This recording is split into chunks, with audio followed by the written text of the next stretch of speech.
कुलहीन मजलिस इत्तेहाद मुस्लिमीन के सरबराह रुकन parliament Hyderabad barrister Asaduddin Owaisi ने दबीरपुरा और मुगलपुरा वार्ड्स में 3,34,29,000 रुपये लागती तरक्याती कामों का इफ्तिताह अंजाम दिया।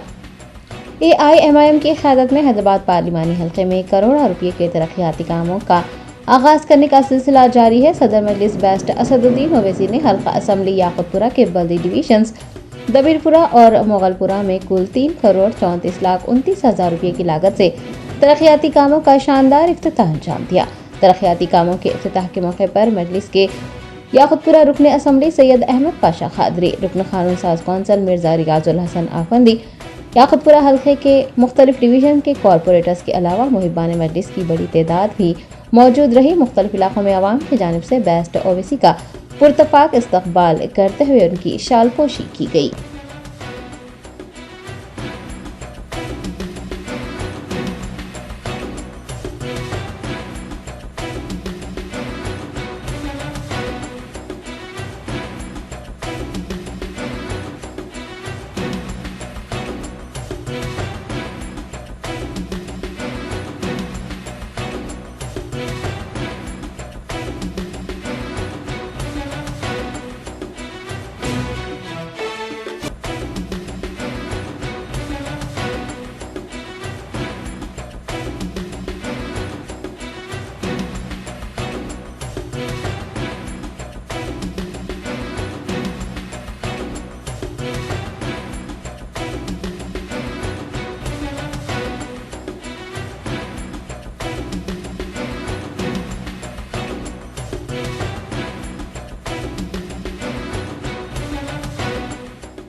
Germanton super speciality hospital, doctor Mir Jawad Zar Khan, senior experienced orthopaedic surgeon, bone fracture, joint replacement, hip replacement और स्पाइन सर्जरी कामयाबी से अंजाम दे रहे हैं। इसके अलावा neuro surgery, cardiology, gynaecology, dental, general medicine, dialysis और फिजियोथेरेपी जैसे शोबाजात में इंतहाई कामयाबी के साथ वाजिबी फीस में इलाज किया जा रहा है। शेयरिंग और प्राइवेट रूम्स, अस्पताल में 24 घंटे MRI, CT scan, 2D digital x-ray, ultrasound, operation theatre, ICU और लैब की सहूलत दस्तयाब है। आपकी उम्मीदों के ऐन मुताबिक Germanten super speciality hospital, pillar number 150, Attapur, Hyderabad.